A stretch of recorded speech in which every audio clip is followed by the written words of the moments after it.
Now, Sports Talk with Brodes. Here's Hunter Brody.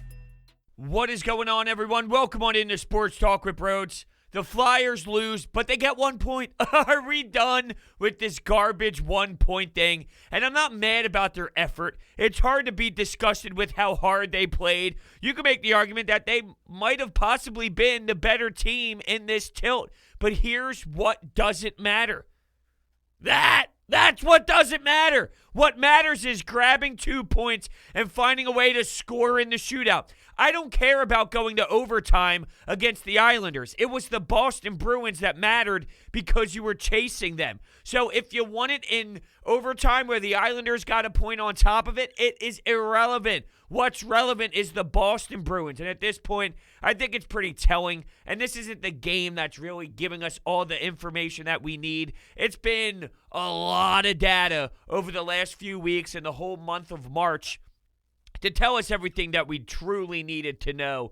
But it's just happening over and over and over again. And it's so defeating. It really is. It's deflating. The fact that you have a day where nothing else is on but Flyers hockey, and I felt the way that I did all day long waiting for this game. It was lifeless. There was no energy. For me to be waiting for a game, that's my job. That's what I do. That's how my brain works. That's how I am triggered every morning. I wake up, I have my coffee, we do a coffee with Brodes live stream, and all I think about is, okay, what do we have tonight? What is on the table? What's on the schedule? And when I realized there's no Phillies baseball, there's no 76ers basketball, and all there is Flyers hockey, and I'm disappointed in that, well, that tells you where the nature of the team is.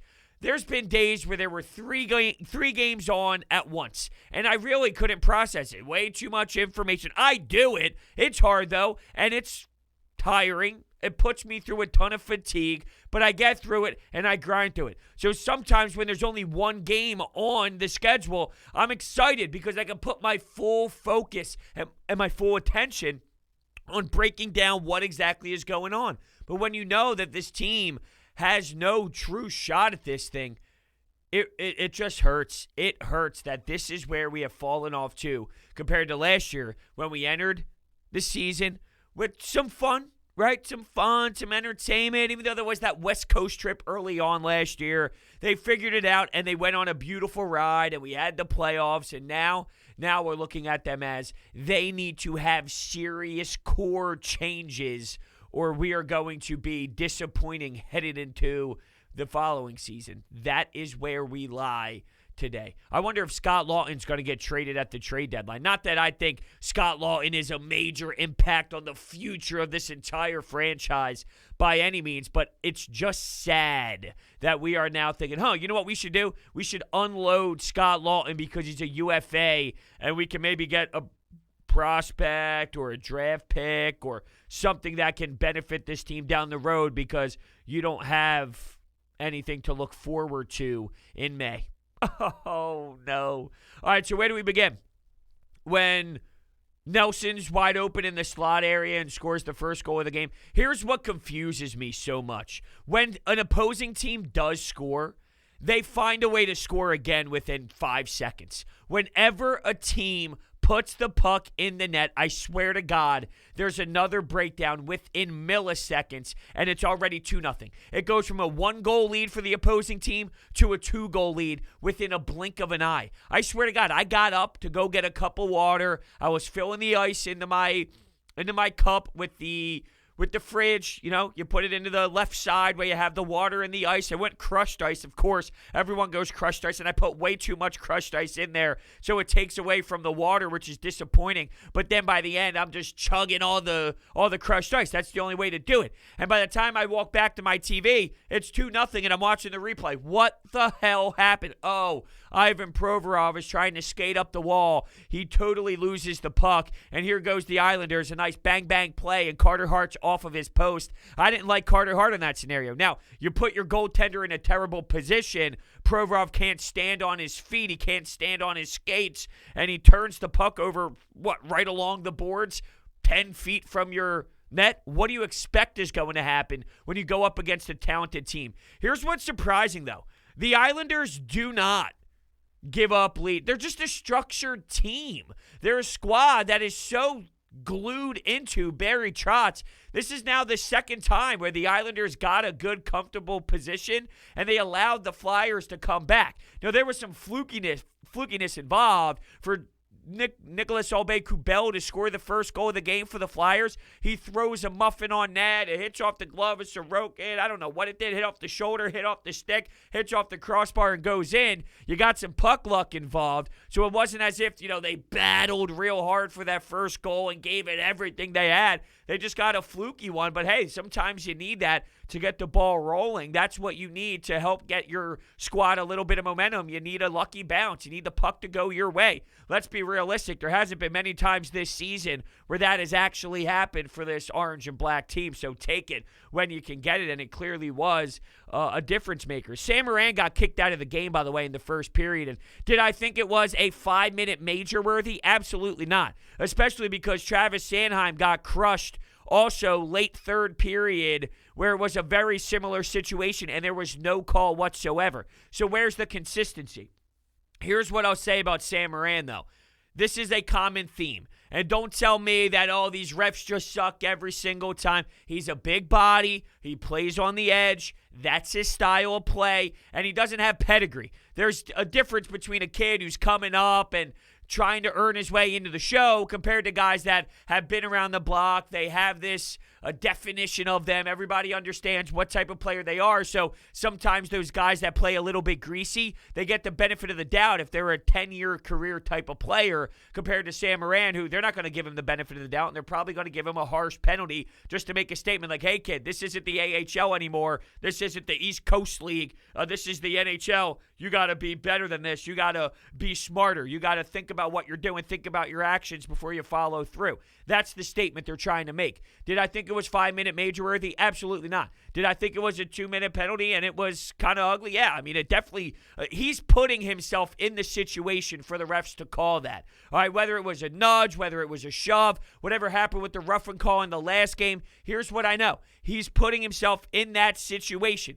That is a penalty. Regardless, you're going to the box, and how many times do I stress with Sam Morin that he's putting his team in bad spots? He's constantly going in the box. So you can't just say, I love him. He plays with grit. He plays with fight. He's the only guy that's playing with a little bit of passion and some jump to his game, and he's the only physical player. Whoop-de-damn-do, all right? You can't be putting your team in a bad spot. You can't be taking penalties all the time. I'm not happy that he got a 5-minute. I'm actually very disappointed that was the call that was made. But let's be honest with ourselves. He's constantly putting himself in the situation where the referees can even make that call. You need to find the line. Don't tell me that, hey, at least someone's playing physical. I don't give a damn if someone plays physical, if it's resulting in hurting your hockey team. And there's clueless idiots out there. There's morons who grew up thinking that 70s style of hockey is the way to play hockey nowadays. So that means you got to be physical or you're a bad hockey player, you're a bad hockey team. You don't need that. You need a little bit of toughness in your squad. You can't just get walked all over, but you can't be dumb. You can't be just being physical to be physical and to make all these plays. There's a common theme. Look at what he has done so far in this league with penalty minutes, with certain hits. I mean, come on. I respect the fact that he's fighting for his life and all the injuries and dropping the mitts because he knows that not a lot of guys do this and Alain Vigneault is probably going to appreciate it. Like, I get it. I get being on a guy or being on a team where you're a guy that is on the edge and you're earning your spot. That was my whole damn career in college. So when you get that moment, you got to be you and you got to put you to that point. And him, he's a big dude. So being a big dude is what got him to that point. But you got to be reasonable as well. You can't just do things to do things. So here's what I'll say about it from a Flyers perspective after that went down.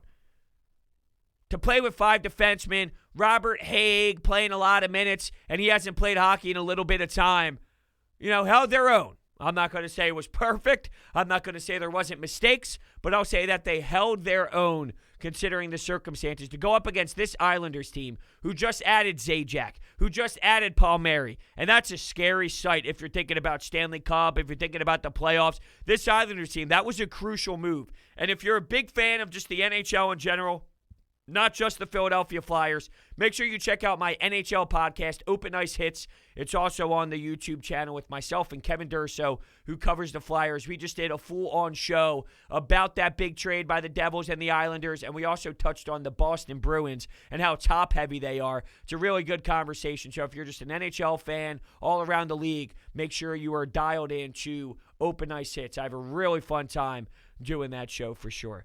So that 5-minute major, they killed it off. And that's amazing, right? Considering their special teams unit, the full package, has been a downfall of this team throughout the majority of this season. They actually outplayed the Islanders. A couple 2-on-1s. Claude Giroux had a really good chance that it looked like he missed the net on, which was frustrating.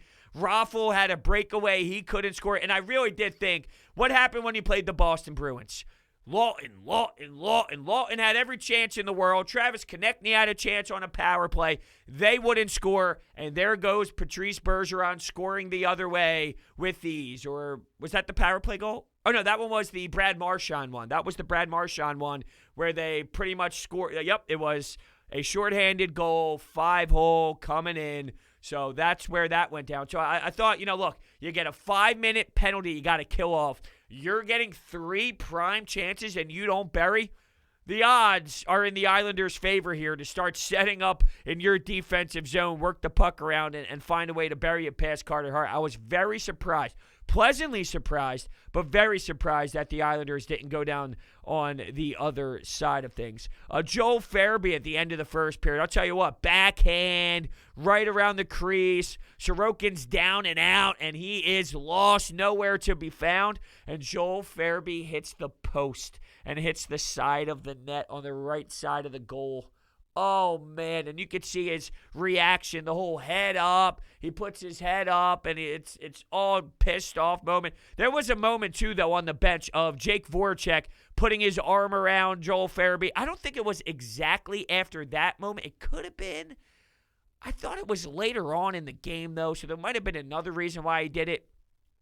I just want to point out the leadership side of things, though. Here's a kid who had a lot of success and that he was put on the fourth line. And, it's been a little bit of he's been slacking a bit. He hasn't been producing the same amount of points that he was producing, but I don't think that's crazy here. It's not science. It's pretty basic information. You go from first-line minutes, first-line players, to fourth-line minutes, fourth-line players, you're probably not going to have the same production, right? We can all see it. It's pretty simple math here. When we look at the equations, it should pretty much scream, hey, this is why Joel Farabee isn't producing at the same rate. I like the fact, though, that Jake Voracek showed that side of leadership and showed that he was taking the young kid underneath of his wing when he was going through some struggles. But you got to cash in there, man. I mean, this is a team that's fighting for their lives. This is a team where we might all think as fans and as a city that they're goners and they're toast and they are destroyed and there's no way they catch up to Boston with how many games they have in hand and where they are with the point department. But they shouldn't feel that way. Inside that locker room, they should feel, hey, we still got this thing. Let's just keep proving it to ourselves. Let's prove everybody wrong. There's a ton of doubters out there. Let's make sure we shove it up their ass. That's what I want them to feel like. So they better continue to play that way, effort-wise, and show me that on the ice. Because it doesn't matter what I say. It doesn't matter what others say. It doesn't matter what the beat reporters ask. It doesn't matter what AVs respond. It doesn't matter about that. Just keep going on the ice to show me that there's life inside. Don't give up. I do not give a damn what we say about this team. Do not give up. And, just the leadership side of things, I think tells a story. They didn't give up tonight. It's not like they gave up. It's just the fact that you can't live with this. And I heard Jim Jackson say something pretty interesting on the post-game show with Taryn Hatcher and Scott Hartnell. And it was along the lines of, if you're in the middle of a season and you're doing all right and you're not in a desperate mode and you say, hey, we went against the Islanders. We were on the road. You went down 2 goals. You battle back. You got a point because you lost in the shootout. you're satisfied and you're moving on to the next city, or you're going back home, whatever the schedule lies, however it lies, you're just moving on to the next game and you're happily shaking your head, hey, we battled back, we got the point, let's move on to the next one. But now, I mean, you put yourself in such unfortunate circumstances that you don't have the luxury to be able to be satisfied anymore with all these 1 points every single night. You gotta cash in. You just have to. So in the second period, I thought there was a really great play through the neutral zone. It actually started with Robert Haig in the D zone, using the boards to chip the puck. It goes to Travis Konechny, who dishes it to Claude Giroux, who dishes it over to Jake Voracek. Just a beautiful rush. Starts in the D zone. You can just see the layers and the way that the puck was moving. Bang, bang, bang, bang. Jake Voracek scores low left side on Sorokin to tie the hockey game up. It was just a magnificent play. It's a shame that they can't do that more often. They can't do that consistently. And against such a great team. It's not. Look, this Islanders team has a great neutral zone. They suffocate you. They trap you. They make you feel like you have less time and space, and they take away all that time. Yet here's the Flyers with ease, just grinding right through with perfection. Bang, bang, bang, pass, pass, pass, pass, goal. Pass, pass, pass, shot. It was ridiculous. It was very solid. Beautiful shot out of Jake Voracek, and that tied the game up 2-2. The problem is, though, they had some horrendous power plays. What do you know? Here we are after a game saying their power play's not making sense. They look a little bit dysfunctional with the man advantage. How? How can you not enter the zone? You can't even get the puck in the zone to set up. Please explain that to me. This is what you do. Skate it in, set it up. Wait for it. Skate it in, set it up. They can't do that at all. Wait for it. You have 5 guys. They have 4 guys. It's not going to be a great zone entry every time, all right? There's going to be occasions where the other team does find a way to send it down, but when it gets to this level of ugliness, this level of sloppiness, it's starting to make me want to blow my brains out, and that's where it's annoying. Like, hey, maybe try something different. Do something new.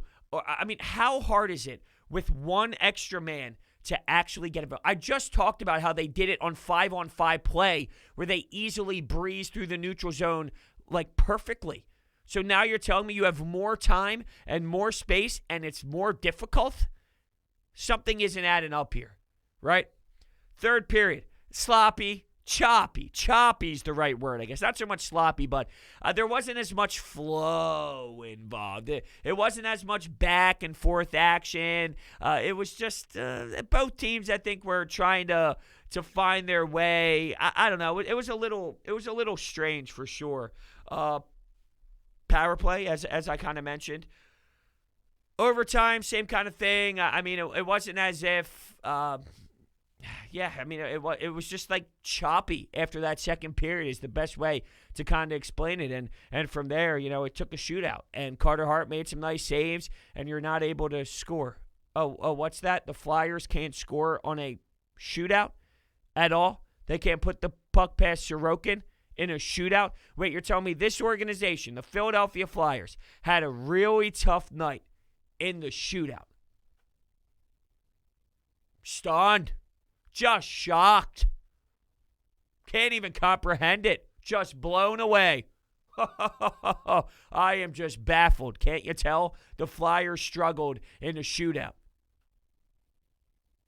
The world must be coming to an end. Unless you go to DraftKings Sportsbook. I don't even think that made sense. If it's everyone's favorite tournament of the year. The golfers are in Augusta, Georgia to compete for the jacket. And DraftKings, America's top-rated sportsbook app, is putting you in the center of the action by giving you a shot to land on the green. This week, DraftKings is giving you 100-to-1 odds on the golfer of your choosing to finish in the top 10. If you haven't tried DraftKings, this is the time. Turning $1 into $100 is simple. Pick any golfer from this weekend's tournament, and if they finish in the top 10, you cash $100. 100-to-1 odds on an offer like this doesn't come around often, so sign up for DraftKings Sportsbook now. Download the top-rated DraftKings Sportsbook app and use promo code Brodes when you sign up to turn $1 into $100 if the golfer of your choosing finishes in the top 10 of this weekend's tournament. That's code Brodes to turn $1 into $100. For a limited time, only at DraftKings Sportsbook. Must be 21 or older. Pennsylvania only. New customers only. Restrictions apply. In partnership with Meadows Racetrack and Casino. See DraftKings.com/sportsbook for details. Gambling problem? Call 1-800-GAMBLER.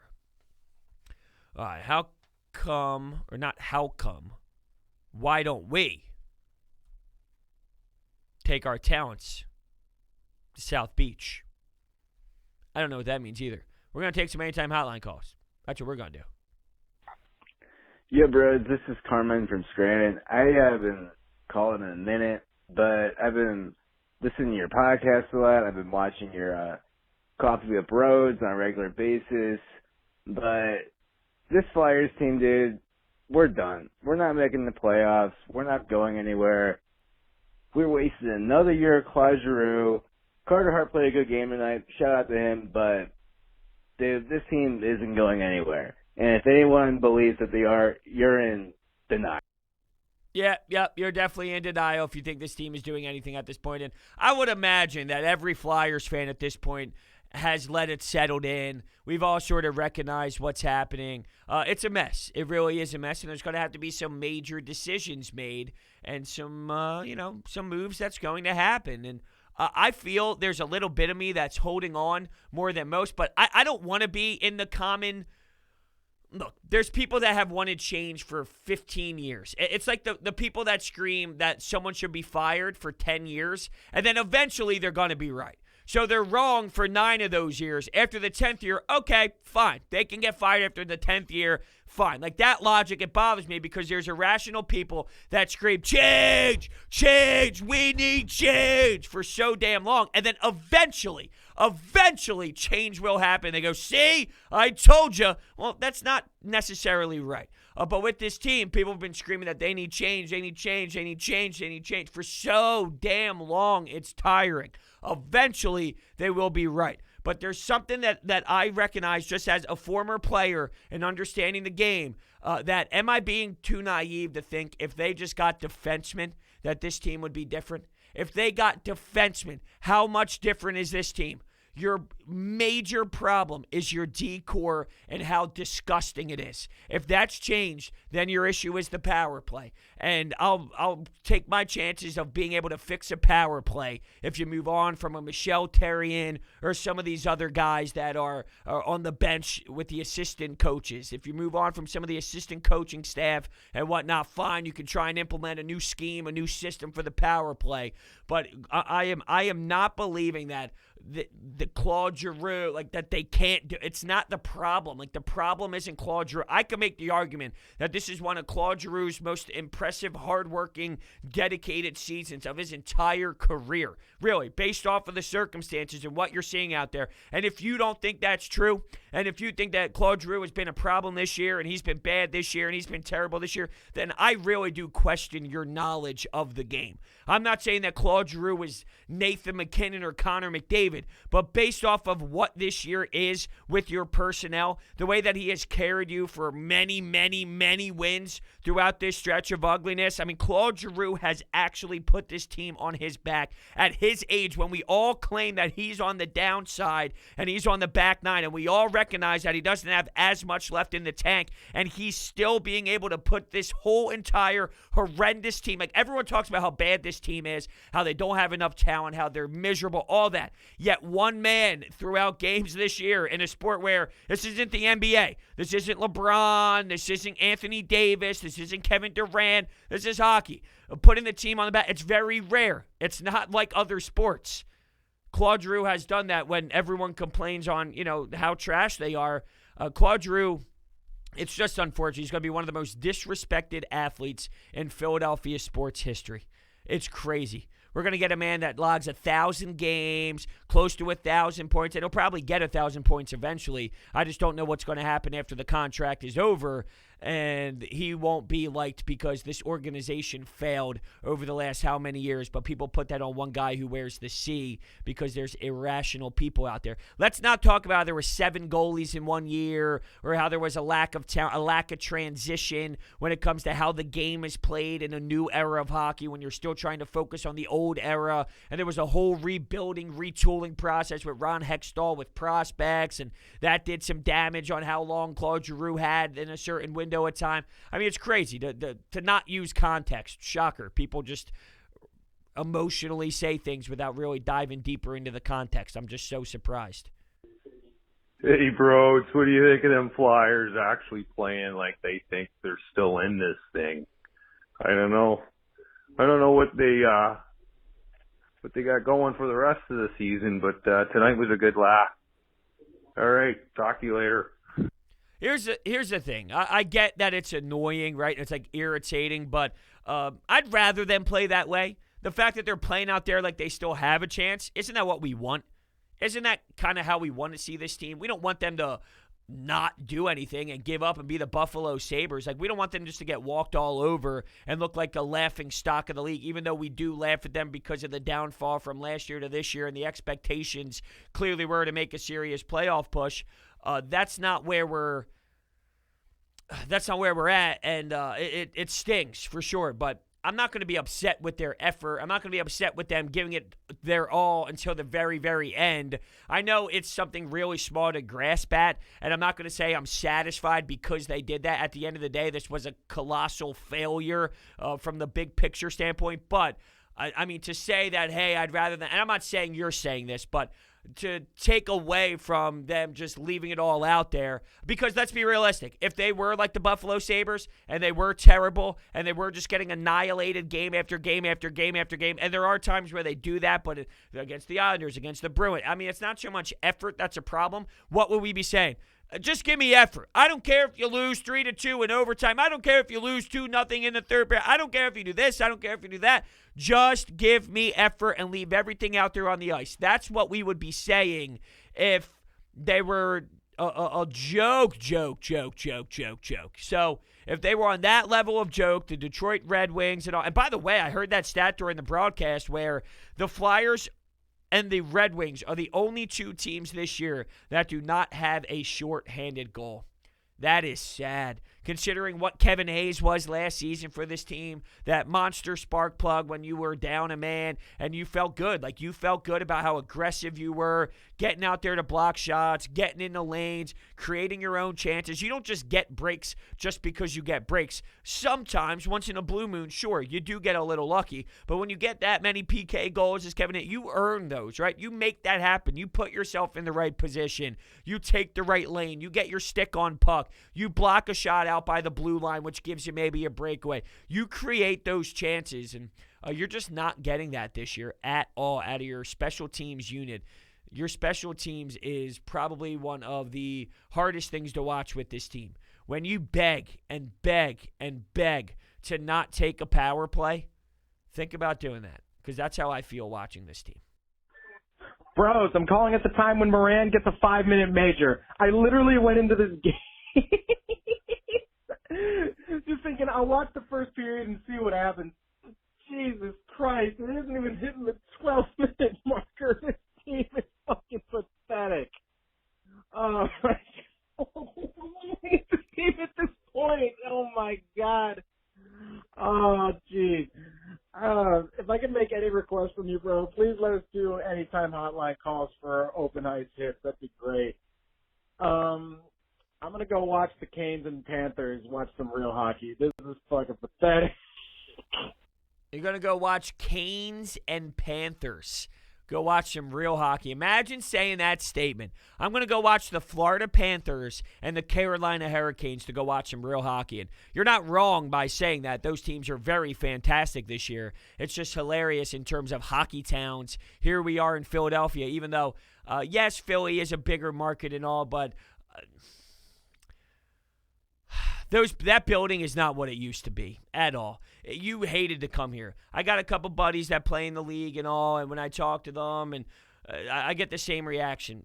Coming to Philadelphia, it's just all talk. Oh, you don't want to go play in Philly. Oh, it's tough in Philly. It's not tough here. These fans here are nowhere even close to what you get out in Ottawa. Or, excuse me, not Ottawa. Well, no, not the way they're playing. What you get out in Canada was what I was trying to say. But Montreal, Toronto, Vancouver with the Sedin twins. I mean, it really isn't even close at all. I know that feeling, though. I think everybody understands that feeling when the Flyers allow those 2 goals within just a short amount of time. And it's just like, hey, here we go again, right? What's that meme? Here we go again as you're walking towards it. It's like, it's so deflating to see this team start out ways where they put themselves in such a bad position. You shoot yourself in the foot. What do you expect to happen when you constantly put yourself at a disadvantage by starting the game off down 2 goals? Right? I mean, you're down a goal. You're down 2 goals. You battle back. Well, I mean, if it happened every once in a while, I'll credit the fight back. If it happens every single game, there's a problem. There's a problem there. You don't get that praise if it's a common theme that's happening over and over and over again. So, another kick in the gut for the Flyers, and that's basically where I'm at. Thank you all so much for listening, and I will see you next time.